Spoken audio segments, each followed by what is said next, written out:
Rahul Agnihotri live हमारे साथ जुड़ गए हैं रायपुर से। राहुल, बात की जाए डीजीपी आईजीपी कॉन्फ्रेंस का दूसरा दिन है जिसमें प्रेजेंटेशन के माध्यम से जो है आंतरिक सुरक्षा को लेकर जानकारियां दी जा रही है और क्या कुछ मंथन चल रहा है। जी कपिल, देखा जाए तो जो कॉन्फ्रेंस है वो लगातार जारी है और सुबह 8 बजे से ही जो कॉन्फ्रेंस है वो चल रहा है, जिसमें देखा जाए तो सभी राज्यों के डीजीपी जो है अपने अपने बातें रखते हुए नजर आए हैं। और इस बीच में देखा गया कि जो एसीएस होम है वो यहाँ पर अपनी जी राहुल फोन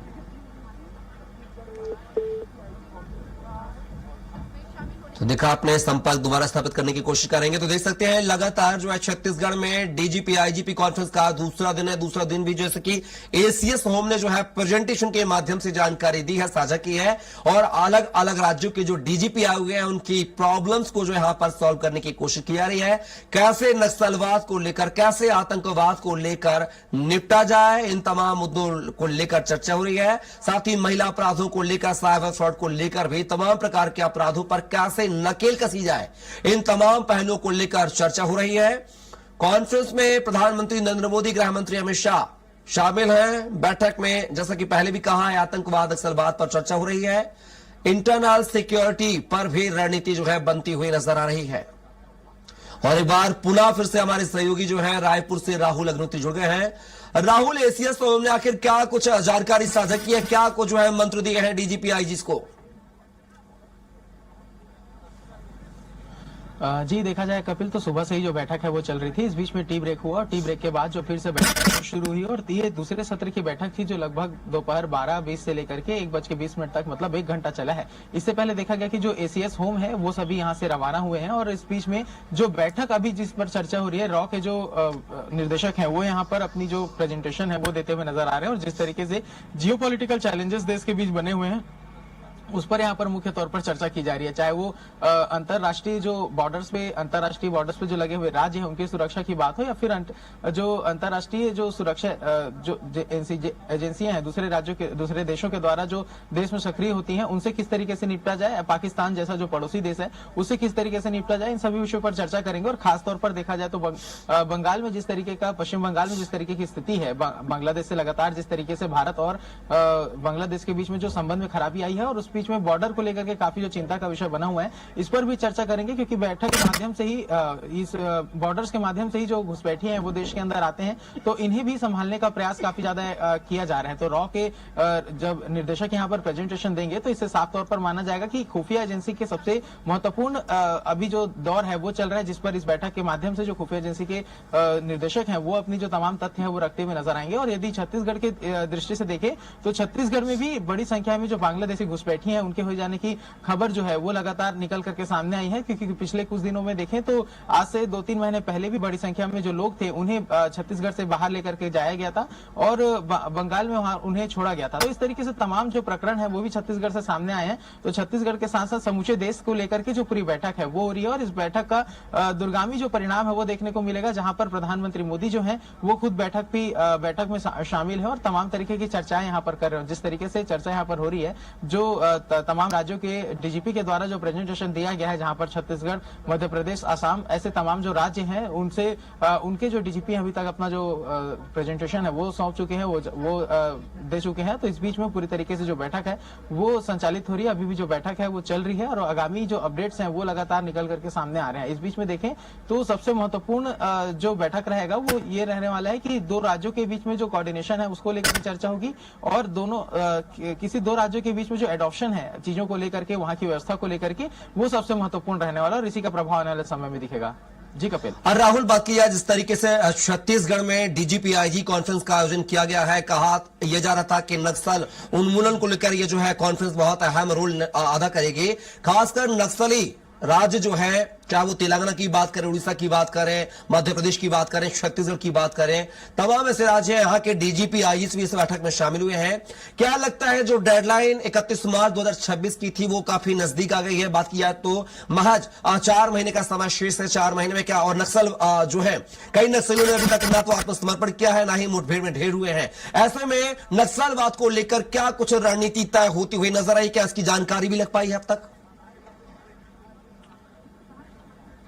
कपिल देखें तो नक्सलवाद को लेकर के तो लगातार चर्चा हो ही रही है। जिस तरीके से छत्तीसगढ़ में लगातार अभियान चलाए जा रहे हैं, देश के ऐसे भी राज्य जहां पर लगातार नक्सली सक्रिय रहे हैं वहां पर भी विशेष अभियान चलाए गए हैं। तो इस बीच में नक्सलवाद खात्मे को लेकर के पूरा जो देश है वो अग्रसर है और 31 मार्च 2026 का जो समय दिया गया था तो इसको लेकर के सुरक्षा बल के जवान पूरे तरीके से आश्वस्त हैं और सरकार भी पूरी तरीके से इस पर आश्वस्त है कि इससे पहले ही जो पूरा डेडलाइन के पहले ही पूरा नक्सलवाद है उसे खत्म कर लिया जाएगा। तो यहाँ पर जिस तरीके से हमने लगातार बता रहे हैं कि सुबह भी जो अरुण देव गौतम है छत्तीसगढ़ के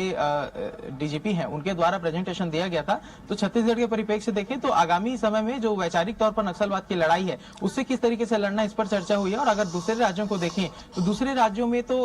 काफी नक्सलवाद को लेकर के पहले ही काफी सफलता प्राप्त हो चुकी थी। छत्तीसगढ़ इसका एपी सेंटर बना हुआ था। तो इस बीच में इस बैठक के माध्यम से नक्सलवाद खात्मे के बाद, सशस्त्र नक्सलवाद खात्मे के बाद वैचारिक रूप से जो लड़ाई चलेगी उस पर किस तरीके से प्रतिघात करना है, किस तरीके से जो आम जनता है उनके बीच में जो बस्तर में और तमाम आदिवासी अंचलों में रहने वाले जो आदिवासी हैं उन्हें किस तरीके से विकास की धारा से जोड़ना है, उनकी जो मूल जीवन है उस पर परिवर्तन किए बिना, ये सबसे बड़ी चुनौती बनी हुई है। तो इस बीच में देखें तो इसी सभी विषयों पर चर्चा हुई है। और जिस तरीके से अगर बात करें तो जो पूरा जो डीजीपी कॉन्फ्रेंस है वो देशव्यापी है, सभी अधिकारी हैं वो यहाँ पर पहुंचे हुए हैं। तो यह माना जा रहा है कि इसमें पूरे देश को लेकर के चर्चा होगी, पूरे देश की आंतरिक सुरक्षा को लेकर के चर्चा होगी और जिस तरीके से क्राइम के मामले आते हैं, चाहे वो महिलाओं से जुड़े हो, साइबर से जुड़े हो या फिर जो लगातार जो आतंकवादी गतिविधियां देश में घटित होती हैं, तो इन सभी विषयों पर भी चर्चा होगी। क्योंकि उत्तर प्रदेश, महाराष्ट्र, मध्य प्रदेश ऐसे तमाम राज्य के जो डीजीपी हैं वो इसमें शामिल है जहां पर लगातार इस तरीके की गतिविधियां देखी गई हैं और उनके खिलाफ अंकुश लगाने का भी प्रयास किया गया है। तो इसी को लेकर के एक रोड मैप तैयार किया जाएगा और आगामी समय पर यही बैठक 3 दिनों के बैठक के मंथन के माध्यम से जो सरकार है वो आंतरिक सुरक्षा को लेकर के अपनी जो नीति है वो तय करेगी।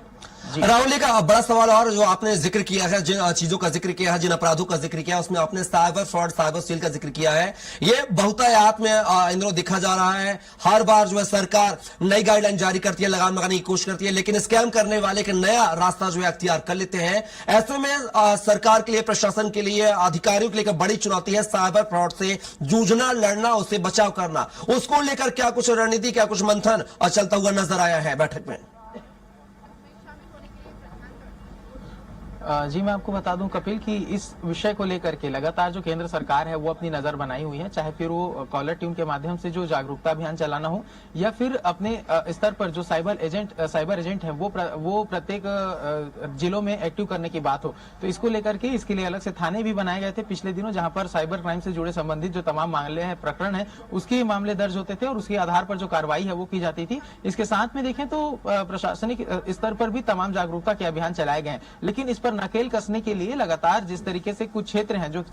झारखंड का इलाका जहां पर लगातार जो साइबर क्राइम के साइबर ठगी करने वाले जो लोग हैं वो रहते हैं, इसके साथ में देखें तो इंटरनेशनल जो नेक्सस भी चलता है, तो इस पर अंकुश लगाने के लिए लगातार जो ऑनलाइन सिक्योरिटी है उसे बढ़ाने का प्रयास यहाँ पर किया जा रहा है। तो इसके मात्र 2 ही प्रयास हो सकते हैं, एक तो लोगों को भी जागरूक करना और दूसरा अपने तंत्र को इतना मजबूत करना कि किसी भी तरीके के जो स्कैम है, किसी भी तरीके फ्रॉड है वो ना हो सके। तो इस बैठक में इस पर भी जो पूरा मंथन है वो होगा, क्योंकि देखिए लगातार जो भारत है वो डिजिटल इंडिया के एआई और तमाम तरीके के जो ऑनलाइन चीजें हैं वो सामने आ रहे हैं और लोग इसका बहुतायत प्रयोग भी कर रहे हैं। तो इस बीच में लोगों को सावधानी और सतर्कता के साथ इसके उपयोग करने की, जागरूक करने के साथ साथ अपनी स्थिति को भी काफी मजबूत करने की आवश्यकता है, क्योंकि साइबर क्राइम हो जाता है, कई नंबर आते हैं, कई बैंक खाते आते हैं, लेकिन उन म्यूट अकाउंट्स पर भी काफी समय तक जो कार्रवाई है वो नहीं हो पाती है। तो इन्हीं सभी विषयों पर, इन्हीं सभी कमियों पर भी चर्चा होगी और इसके माध्यम से देखा जाएगा कि जो भी कमी है उसे दूर करने का प्रयास किया जाएगा। इसके साथ में कपिल आपको एक और बात बता दूं कि प्रत्येक राज्यों के जो डीजीपी के सामने चर्चा की जाएगी तो एक मामला ये भी आता है कि उनसे उनकी राज्यों में जो कमी है प्रशासनिक तौर पर, इंफ्रास्ट्रक्चर हो, चाहे फिर वो नेटवर्क हो या फिर किसी भी तरीके की जो असुविधा है, उस पर भी अपना पक्ष रखते हुए डीजीपी नजर आएंगे कि क्या कुछ बदलाव करने चाहिए जिससे जो पुलिसिंग है वो और भी बेहतर हो सके। तो इन सभी विषयों पर चर्चा हो रही है और आने वाले समय में देखा जाएगा कि अभी जो और भी दौर के बैठकें होंगे उसके माध्यम से जो पूरा देश के लिए रणनीति जो है वो तैयार कर पाने में सरकार काफी सफल हो पाएगी, क्योंकि बैठक में तमाम जो आला अधिकारी है वो मौजूद है, गृह मंत्री से लेकर के प्रधानमंत्री मोदी तक के तमाम जो लोग हैं वो इसमें मौजूद हैं। तो इसका प्रभाव जो है वो देखने को मिलेगा। जी कपिल। और राहुल, एक अंतिम सवाल और आपसे है, जैसा कि एसआईआर प्रक्रिया चल रही है, एसआईआर प्रक्रिया में कई ऐसे राज्य हैं जो दूसरे देशों की सीमाओं को छूते हैं, चाहे हम उत्तर प्रदेश की बात करें जो नेपाल को छूता है, चाहे बात करें हम उत्तराखंड की जो चीन बॉर्डर को छूता है, बात किया पश्चिम बंगाल की जो बांग्लादेश को छूता है। ऐसे में कहीं ना कहीं पुलिस व्यवस्था जो है चाक चौंधी और बढ़ाने की जरूरत है, और ऐसे मामलों से निपटने को लेकर यहाँ के जो डीजीपी आए हुए हैं, जो बॉर्डर एरियाज के डीजीपी हैं, उनकी क्या कुछ प्रॉब्लम सामने आ रही, क्या उन्होंने क्या अपनी समस्या को रखा है, उससे कैसे निजात मिलेगी, क्या कुछ बिंदुओं पर चर्चा हुई है? कपिल, यदि पूरी एसआईआर की प्रक्रिया को समझे तो मतदाता सूची को पुनरीक्षित करने का जो प्रयास है वो यहाँ पर इलेक्शन कमीशन के द्वारा किया जा रहा है। अब इसमें सबसे बड़ी चुनौती यह है कि जो पुलिसिंग है उसे मजबूत करने का प्रयास किया जा रहा है। दूसरी ओर जो पूरी एसआईआर की प्रक्रिया है उसमें जो बीएलए को जो कार्य सौंपा गया है उसमें तमाम जो दस्तावेज खंगाला जा रहा है, दस्तावेज के आधार पर ही जो मतदाता सूची उसमें नाम दर्ज हो रहे हैं। तो इसमें पुलिस के सामने काफी बड़ी चुनौती ये बनी हुई है कि जिस तरीके से दस्तावेज आ रहे हैं उसकी प्रामाणिकता को लेकर के सवाल खड़े हो रहे हैं, और साथ में ऐसे लोग जो घुसपैठिए हैं उन्हें घुसपैठिया प्रूफ करने में भी काफी मशक्कत लोगों को करना पड़ रहा है, क्योंकि वो ये तो प्रूफ कर पा रहे हैं कि जो घुसपैठिया वो ये प्रूफ कर देते हैं कि हम भारत के निवासी हैं, उनके पास आधार कार्ड और तमाम तरीके के जो दस्तावेज है वो मौजूद होते हैं। करने में काफी मुश्किल होती है कि ये कभी भी भारत के निवासी नहीं है, ये दूसरे देशों से आए हुए हैं। तो सीमावर्ती तमाम राज्यों में ये काफी बड़ी चुनौती बनी हुई है। तो इस बीच में देखा जाए तो जब इन एसआईआर की प्रक्रिया के बाद बड़ी संख्या में जब घुसपैठिए सामने आएंगे या फिर ऐसे लोग जो देश में रहने वाले नहीं है, जो देश के मतदाता नहीं है, तो उनके बीच में भी सामंजस्य बनाने को लेकर के जो चर्चाएं हैं वो होंगी, जिसके माध्यम से जो एसआईआर की प्रक्रिया हो और किसी भी तरीके से जो विवाद की स्थिति है वो उत्पन्न न हो। साथ में ही कपिल, मैं एक चीज और बताना चाहूंगा कि लगातार जिस तरीके से अंतर्राष्ट्रीय गिरोह देश में सक्रिय होते हैं, जिनके माध्यम से नशे से लेकर के टेरर तक का तमाम जो कार्य है वो किया जाता है, दहशत फैलाने का काम किया जाता है, तो उसके लिए भी जो काम है यहाँ पर किया जाएगा ताकि किसी भी तरीके से जो स्लीपर सेल्स है वो एक्टिव ना हो सके और जो गोपनीय तंत्र है, जो खुफिया तंत्र है वो इतना अधिक एक्टिव हो कि ऐसे तमाम लोगों पर अपनी जो नकेल है वो कर सके। तो इसके लिए भी काफी महत्वपूर्ण जो चर्चा इस बैठक में होगी, ताकि बिल्कुल राहुल, तमाम मुद्दों को लेकर, तमाम पहलुओं को लेकर जो है चर्चा जारी है। देखना होगा कि पूरे मंथन के बाद क्या कुछ जो है लॉ एंड ऑर्डर की स्थिति जो है सुधरती हुई नजर आएगी। फिलहाल के लिए राहुल, तमाम जानकारी को साझा करने के लिए बहुत बहुत शुक्रिया आपका।